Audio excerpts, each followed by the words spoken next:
Hello, कैसे हैं आप लोग।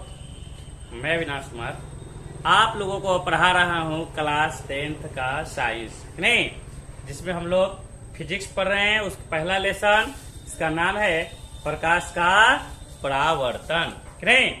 हम लोग पिछले वीडियो में पढ़ चुके हैं, उससे आगे जानते हैं।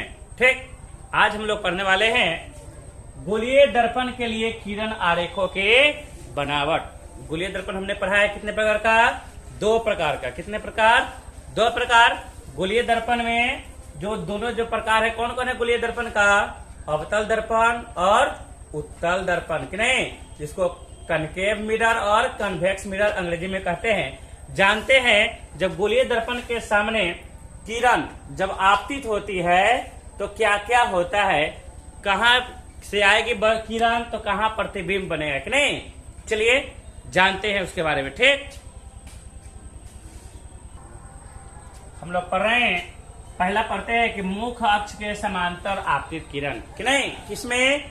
गोलीय दर्पण में। गोलीय दर्पण 2 प्रकार के, कि नहीं, अवतल दर्पण और उत्तल दर्पण। हम लोग पहला पढ़ने वाले हैं, क्या पढ़ने वाले हैं बच्चे लोग? मुख्य अक्ष के समांतर आपतित किरण, कि नहीं। चलिए जानते हैं मुख्य अक्ष के समांतर आपतित किरणें। जब मुख्य अक्ष के समांतर आपतित होती है किरण तो कैसा प्रतिबिंब बनता है, कहाँ बनता है, कि नहीं। सबसे पहला हम देखते हैं अवतल दर्पण को लेते हैं। किस दर्पण को ले? अवतल दर्पण को। पहला उदाहरण है आपके सामने अवतल दर्पण का, कि लेते हैं अवतल दर्पण। देखिए ये अवतल दर्पण हो गया। उदाहरण लेते हैं इसका हम लोग कि इसका मुख्य अक्ष के समांतर। सबसे पहले इसका मुख्य अक्ष बना लेते हैं, कि नहीं। ये मुख्य अक्ष हो गया, कि नहीं। एक मान लेते हैं बी डैश, क्या है? अवतल दर्पण है। इसका मुख्य अक्ष क्या हो गया? इसको पी बोलते हैं, पोल, ध्रुव को, कि नहीं। और एक यहाँ फोकस है और एक क्या हो गया? वक्रता केंद्र, जिसको सी से सूचित करते हैं, कि नहीं।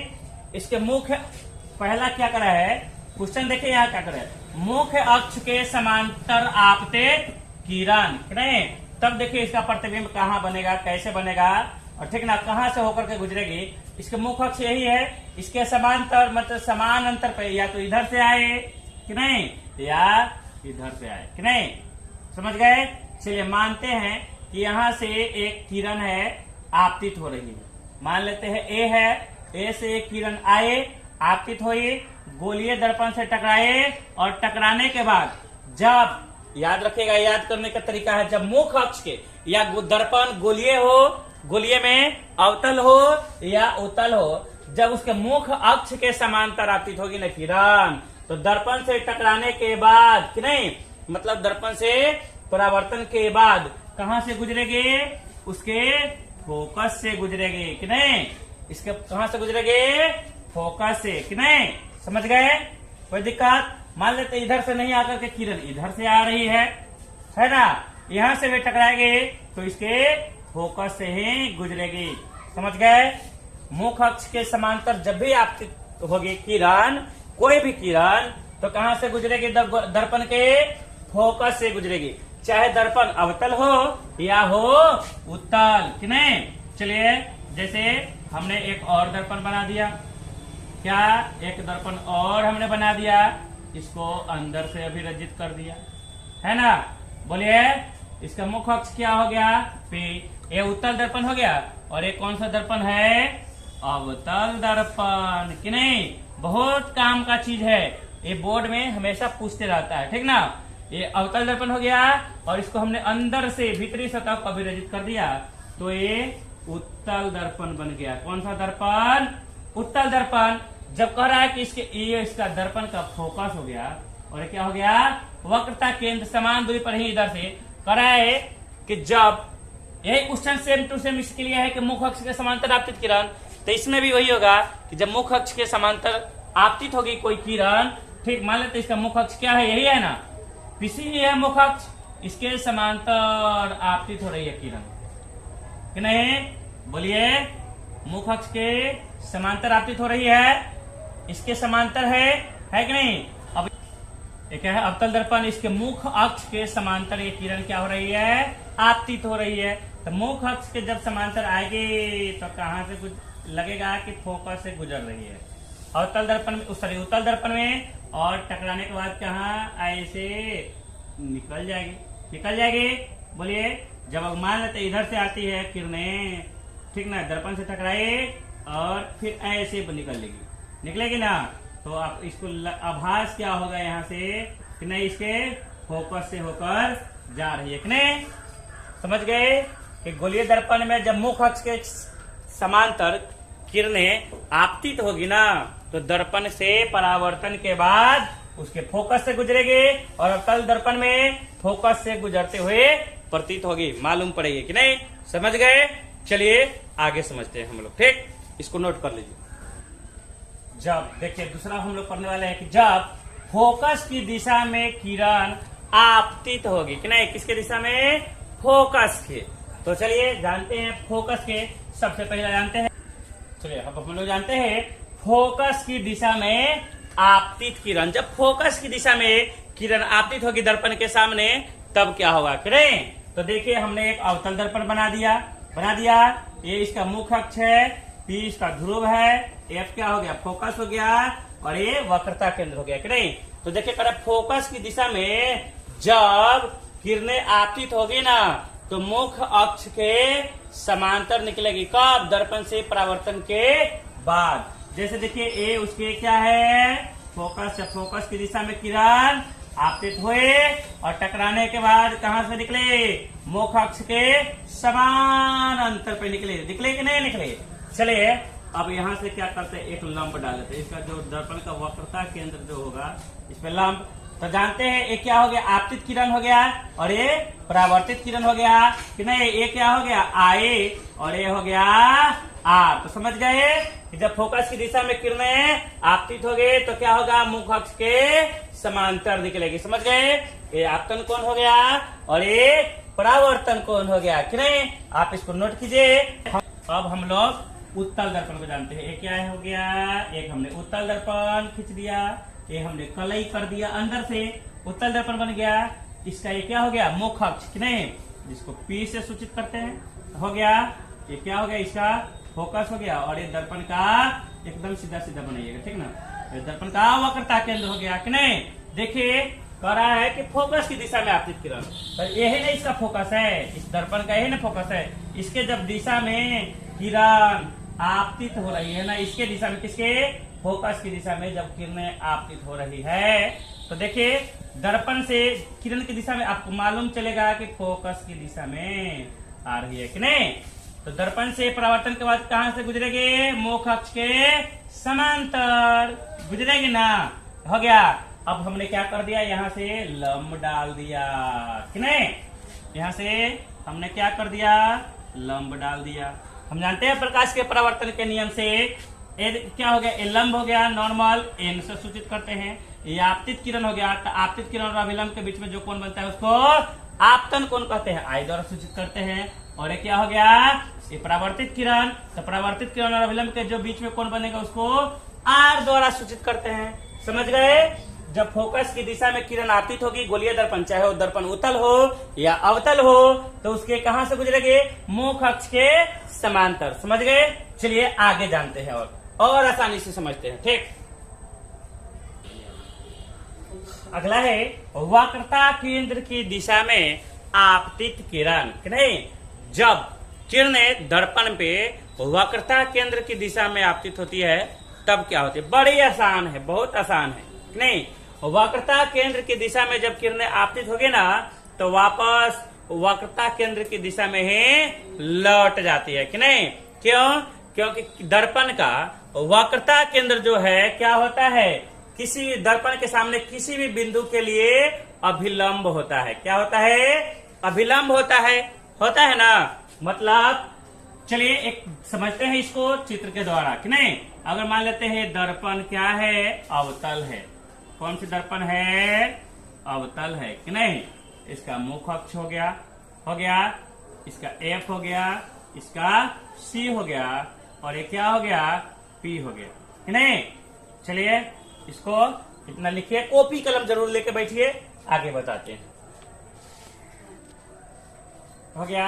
तो दर्पण के वक्रता केंद्र की दिशा में आपतित होने वाला किरण, कि नहीं, दर्पण के वक्रता केंद्र की दिशा में क्या किरण आपतित हो रही है ना। हमने बताया ना कि दर्पण का जो वक्रता केंद्र होता है, दर्पण के सामने किसी भी बिंदु पर क्या होती है, अभिलंब होती है। इसलिए जब इसकी दिशा में, मतलब दर्पण वक्रता केंद्र की दिशा में कोई भी किरणें आपतित होगी तो वापस उसी पथ पे लौट जाएगी, मतलब आए, दर्पण से टकराए और वापस उसे रास्ते से चले गए, कि नहीं, समझ गए। अब चलते हैं उत्तल दर्पण में, कि नहीं। अब ये कौन सा दर्पण हो गया, बोलिए, उत्तल दर्पण है। ये ध्रुव है, इसका ये फोकस हो गया, ये वक्रता केंद्र हो गया कि नहीं। तो जब वक्रता केंद्र के दिशा में आपतित हो रही है, यही ना वक्रता केंद्र, मतलब इसके दिशा में आ रही है, कि नहीं, मतलब लगेगा कि कहां से जा रही है, फोकस, वक्रता केंद्र में है जा रही है।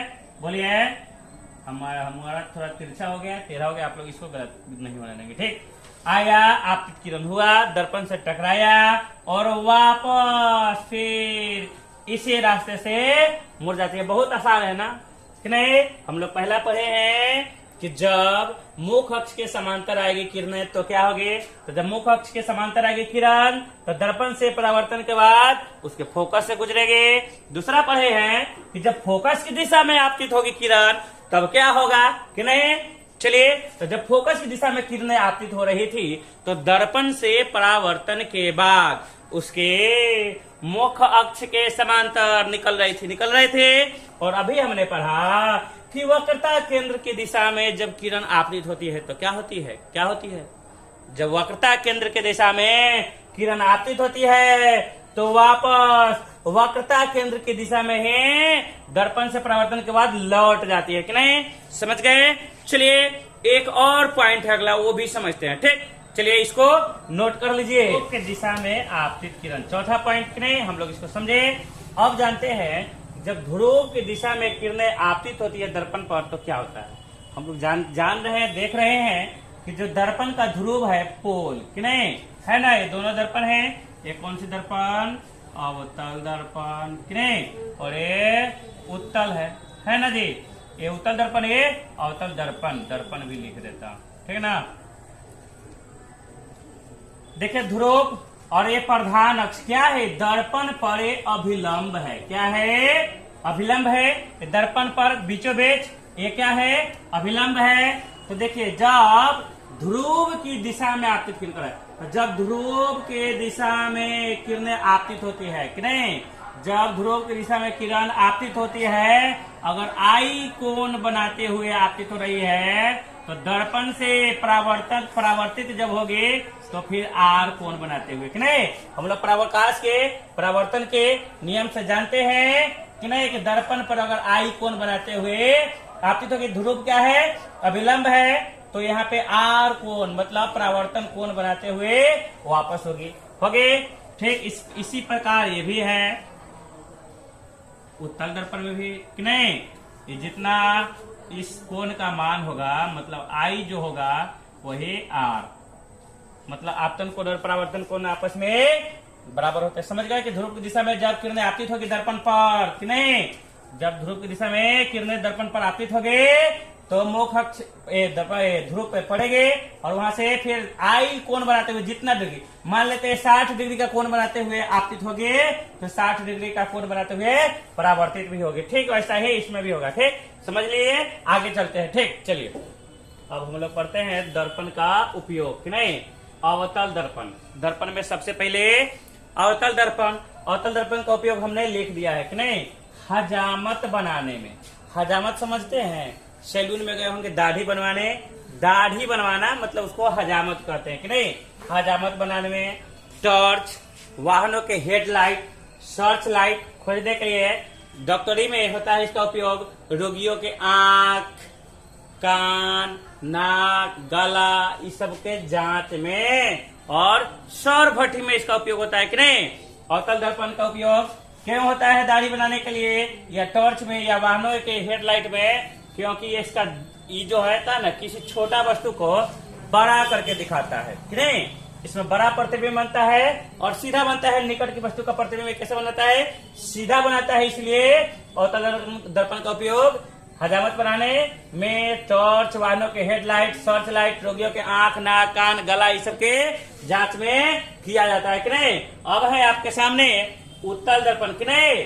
उत्तल दर्पण का उपयोग होता है गाड़ियों के साइड मिरर के रूप में। कोई भी वाहन हो, चाहे स्कूटर, मोटर, कार, बस, ट्रक, साइड में देखे होंगे ना, जो ड्राइवर के बगल में लगा रहता है, जो पीछे देख करके, जिसमें ड्राइवर देख करके, चालक देख करके साइड देती है गाड़ियों को कि नहीं, कि कौन सी गाड़ी आ रहा है, कितनी जगह चाहिए, देखे होंगे कि नहीं।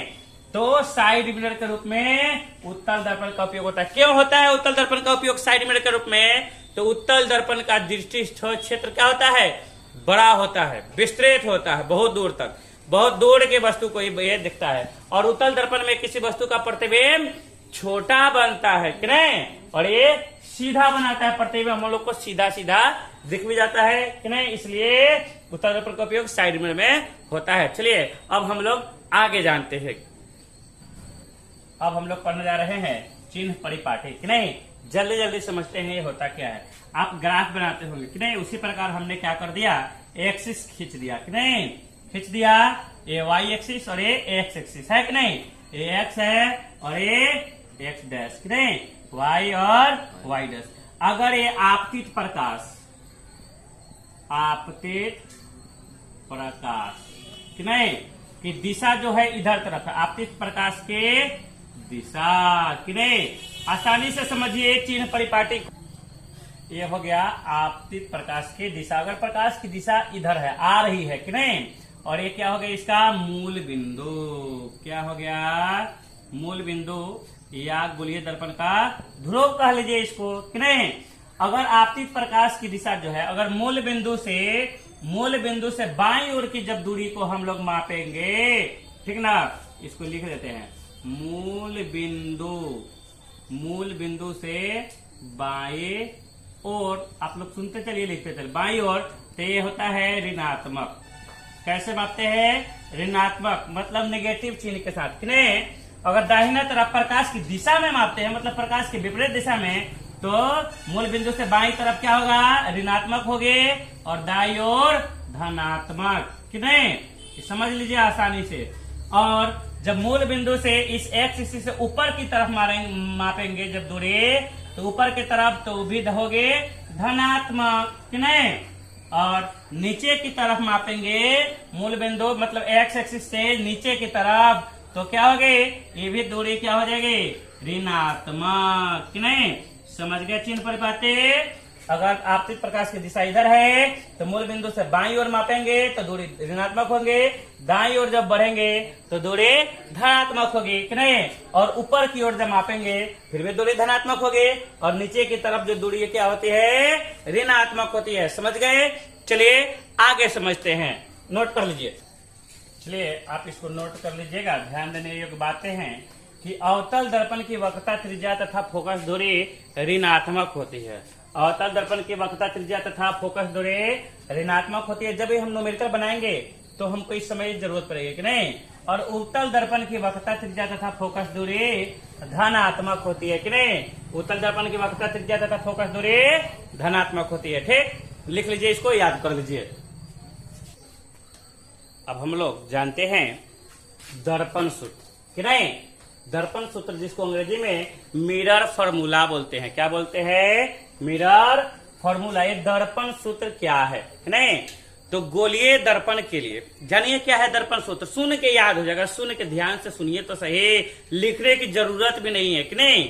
गोलीय दर्पण के लिए वस्तु दूरी जिसको यू से, स्मॉल यू से सूचित करते हैं कि नहीं, प्रतिबिंब दूरी भी कि नहीं, सब स्मॉल से लिखेंगे, तथा फोकस दूरी एफ। क्या लिखे, गोलीय दर्पण के लिए वस्तु दूरी यू, प्रतिबिंब दूरी भी तथा फोकस दूरी एफ के बीच में जो संबंध है ना, उसको एक सूत्र के द्वारा बताया जाता है कि नहीं। एक सूत्र के द्वारा बताते हैं, तो वही जिस सूत्र के द्वारा बताते तो हैं उसी को क्या कहते हैं, दर्पण सूत्र कि नहीं। हम इसको लिख देते हैं, आप लोग नोट कर लीजिएगा। चलिए लिखते हैं, चलिए इसको लिख लीजिए कि नहीं।